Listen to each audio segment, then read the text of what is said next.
आखिरात নিয়ে রাসূলুল্লাহ পরিবারের চিন্তা করেননি। কেন করেননি? স্ত্রীগুলো সম্বন্ধে বেফিকির, এরা সব জান্নাতি। রাসূলুল্লাহর আওলাদ কোনগুলোকে বলা হয় হাদিসের ভাষায়? হযরত আলীকে বলা হয়েছে রাসূলের পরিবার, তাকে নিয়ে চিন্তা নেই। ফাতেমা হলো বেটি, তাকে নিয়ে চিন্তা নাই। হাসান আর হোসেন হলো নাতি, এদেরকে নিয়ে চিন্তা নাই। এই জন্য রাসূলুল্লাহ নিজের পরিবারকে নিয়ে ভাবেননি, সব সময় ভাবনা হলো কাকে নিয়ে? আপনাকে আর আমাকে নিয়ে, উম্মতিদেরকে নিয়ে, যারা বেঁচে আছে তাদেরকে নিয়ে, যারা কিয়ামত পর্যন্ত দুনিয়াতে আসবে তাদেরকে নিয়ে। তাহলে তিনি কত বড় দয়ার নবী ছিলেন আন্দাজ করেন। কেন ভাবলেন না নিজের পরিবারকে নিয়ে? ভাববেন কেন? আপনি বলুন, বসে বসে শিখুন, শিখার পরে বলুন। ভাববার কি আছে? একদিন জিবরিল আমিন রাসূলুল্লাহর কাছে এলেন, আর রাসূলুল্লাহর কাছে এসে কথা বলছেন। এমন সময় আম্মা খাদিজা দু পা চার পা করে রাসূলুল্লাহর দিকে এগিয়ে চলে আসছেন। জিবরিল বসে আছেন মানুষের সকালে। যেমনি বাইরে দেখা, হযরত জিবরিল নবীজিকে আঙুল দেখে বলছেন, এই যে আপনার বিবি চলে আসলো, নাম হলো খাদিজা। ফাকরা আলাইহা সালাম মিনাল্লাহি ওয়া মিন্নি। যখনই আপনার কাছে আপনার বিবি চলে আসবেন, তখন আপনি আপনার বিবিকে সালাম বলে দেন। কার সালাম? আল্লাহ রাব্বুল আলামিনের সালাম। আমি বয়ে নিয়ে এসেছি জিবরিল, আল্লাহর সালাম আপনার বিবিকে বলেন। আল্লাহ তাআলা আপনাকে সালাম দিয়ে পাঠিয়েছে।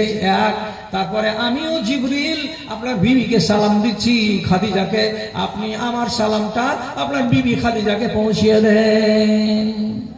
যারা যারা শুনছেন তারাই বলেন, যেই মানুষটাকে এই ধরায় ধামে মাটিতে সালাম পাঠাচ্ছে কে? আরশের মালিক। আপনি বলুন তো, সেই মেয়ে ছেলেটি কিয়ামতের দিন কামিয়াব না নাকাম? আন্দাজে বলবেন কি? কামিয়াব। তাকে নিয়ে রাসূলুল্লাহকে চিন্তা করতে হবে না। ও তো আখিরাত তৈরি হয়ে আছে আম্মা আয়েশার, হযরত খাদিজার। তাহলে বিবি নিয়ে ভাববো কেন? আম্মা আয়েশা যেদিন প্রথম ঘরে গেলেন নবীজির, আমি গোড়াতেই বলেছি আপনাকে, নুক্তা নুক্তা করে কথা বলবো, ছোট ছোট, খালি মাথাতে হেফাজত করেন।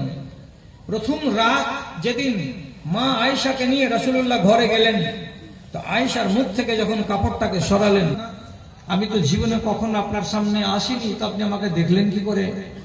আপনাকে আমি দেখেছি আড়াল থেকে, আবু বকরের বাড়ি আপনি খুব গেছেন, কিন্তু আমি তো জীবনের সামনে আসিনি, তো আপনি আমাকে দেখলেন কি করে?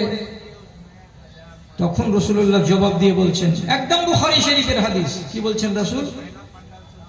বলছে, একদিন আমি কাবার পাশে বসেছিলাম মক্কার জীবনে, এমন সময় জিবরিল আমিন এলেন। আসার পরে একটা রেশমের কাপড় থেকে গিরা খুলে দেওয়ার পর একটা পোস্ট কার্ডের সমান কাগজ বের করলেন। কাগজখানাকে বের করে আমার হাতে এমনি করে ধরিয়ে দিলেন।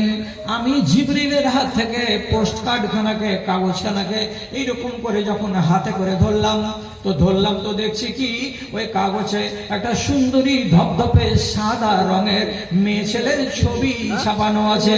আমি জিবরিলকে দেখিয়ে বললাম, জিবরিল, এটা তো একটা মেয়ে ছেলের ছবি, এই ছবিটা আমাকে কেন দেখানো হলো? কি বুঝবো আমি ছবিটাকে দেখে? তখন জিবরিল আমাকে খবর দিয়েছেন কি, হাযিহি যাওজাতুকা ফিদ দুনিয়া ওয়াল আখিরা। হে আল্লাহ পাকের নবী, এটা হলো আপনার একটা বিবি, একদিন না একদিন এটা আপনার বিবি হবে।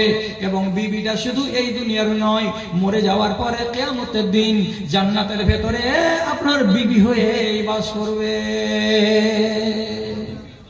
তাহলে আয়েশা এক জগতের বিবি না দুই জগতের বিবি? দুই জগতের বিবি। তাহলে যেই বিবি সম্পর্কে রাসূলুল্লাহ জানতে পারলেন যে আমার বিবি আয়েশা এই দুনিয়ারও বিবি, ওই দুনিয়ারও বিবি, তাহলে আয়েশাকে নিয়ে আর তার আখিরাত নিয়ে ভাবতে হবে নবীজিকে? হরগিজ ভাবতে হবে না। এই জন্য বলছিলাম, রাসূলুল্লাহ নিজের পরিবারকে নিয়ে ভাবেননি, ভেবেছেন কাকে নিয়ে? তো শুধু উম্মতকে নিয়ে, আমার উম্মত, আমার উম্মত, আমার উম্মতকে নিয়ে। কিয়ামতের দিনের দৃশ্য তিনি হাদিসের ভেতরে বয়ান করেছেন কি, ওয়াইন মিনকুম ইল্লা ওয়ারিদুহা।